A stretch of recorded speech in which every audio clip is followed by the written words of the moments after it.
Hello friends आप लोग कैसे हो। आई होप आप लोग अच्छे होंगे। फ्रेंड्स मैं भी अच्छी हूँ। फ्रेंड्स आज की वीडियो में मैं अपनी कुछ फीलिंग्स आपसे शेयर करना चाहती हूँ। वीडियो को पूरा देखिएगा और मेरी फीलिंग्स को समझिएगा। फ्रेंड्स जैसे मैंने आपको अपने पिछले वीडियो में बताया हुआ है कि मैं एक मैरिड विमेन हूँ और मेरे 2 बच्चे हैं। तो फ्रेंड्स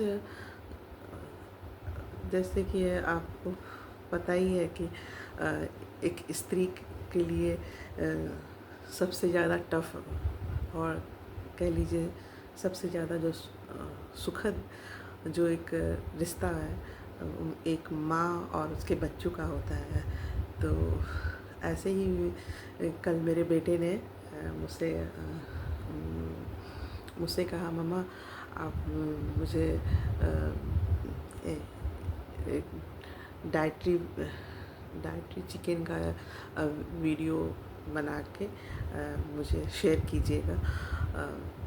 चूँकि वो स्पोर्ट्स लविंग पर्सन है और मतलब उसको शुरू से स्पोर्ट्स में काफ़ी इंटरेस्ट रहा। तो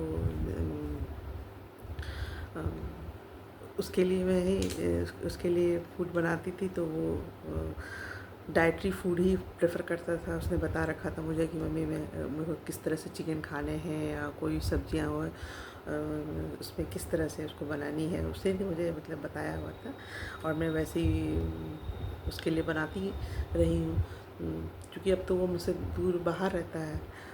तो उसने मुझसे कहा कि मम्मी आप मुझे डाइटरी चिकन बना के उसका वीडियो मुझे शेयर कर दीजिएगा। तो मैंने कहा अच्छा ठीक है। तो फिर मैंने चिकन बनाया। डाइटरी चिकन मतलब कि कम ऑयल और मसाले के बिना चिकन बनाया मैंने उसके लिए। और क्योंकि उसने कहा था कि आप बिल्कुल ऐसा वीडियो भेजिएगा कि मैं उसको जस्ट बिल्कुल कॉपी कर सकूं।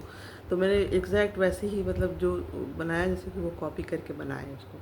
तो इसके लिए फिर मुझे क्या उसके लिए अलग से एक मतलब वीडियो बनाने के लिए अलग से थोड़ा सा चिकन मैंने मंगाया हुआ था। फिर अपने और मेरे हस्बैंड के लिए मैंने अलग से चिकन बनाया, क्योंकि हम थोड़ा मसाला पसंद करते हैं चिकन के साथ।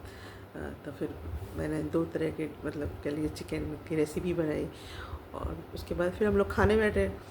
तो खाने जब बैठे तो फिर मेरा खाने का मूड ही मेरा मतलब मुझे थोड़ा सा अपसेट सा लगने लगा। मैंने कहा कि ये आखिर ये बना तो दिया है पर अब ये सोचने लगी मैं कि ये बनाया पर मैं अपने बेटे को खिला नहीं पा रही हूँ। ये सोच के फिर मेरा खाने की मेरी इच्छा ही नहीं हुई। तो ये सब मेरे हस्बैंड देख रहे थे तो उन्होंने मुझे समझाया कि ऐसे मत करो कि बच्चे जो बाहर गए हैं अपने सपने पूरे करने के लिए ही गए हुए हैं। अगर तुम ऐसा करोगी तो अगर उन्होंने तुम्हारी फीलिंग्स को समझ लिया तो वो कैसे अपने सपने पूरे कर पाएंगे। तो फिर मैंने खुद को फिर समझाया। कह लीजिए काफ़ी खुद से मेरी लड़ाई हुई। खुद से काफ़ी मेरी एक प्रकार से जंग सी हुई। लास्टली फिर भी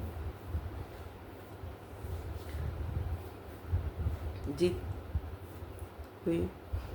मेरे दिमाग की ही जीत हुई, दिल तो हार ही गया। और फिर लास्टली फिर मैंने खाना खाया। तो यही कुछ मतलब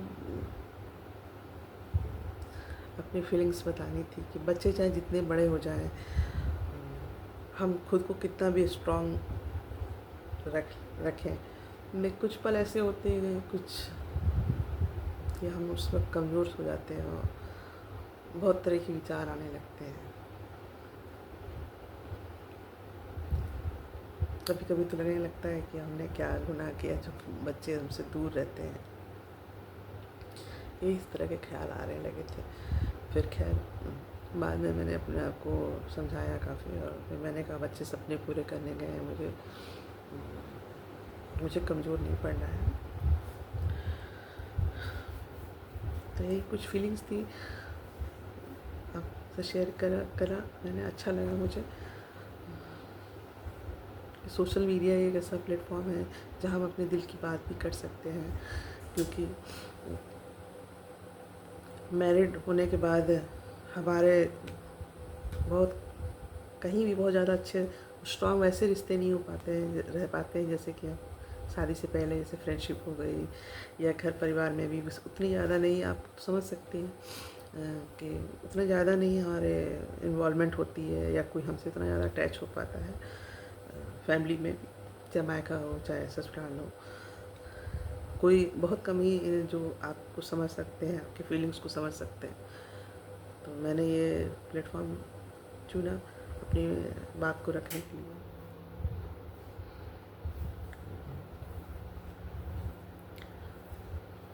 वैसे तो हम स्त्रियों के कई रूप होते हैं, कभी वो बेटी है, कभी बहन है, कभी पत्नी है और माँ है। सबसे ज़्यादा टफ तो मुझे लगता है कि माँ होना ही सबसे ज़्यादा टफ है, पर सबसे ज़्यादा सुखद और एक पूर्णता भी तो यही एक रिश्ता देता है।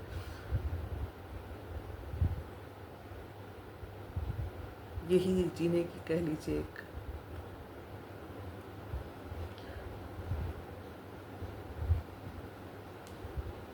हमें जीने की प्रेरणा देता है और स्ट्रांग रखने के लिए प्रेरित करता है।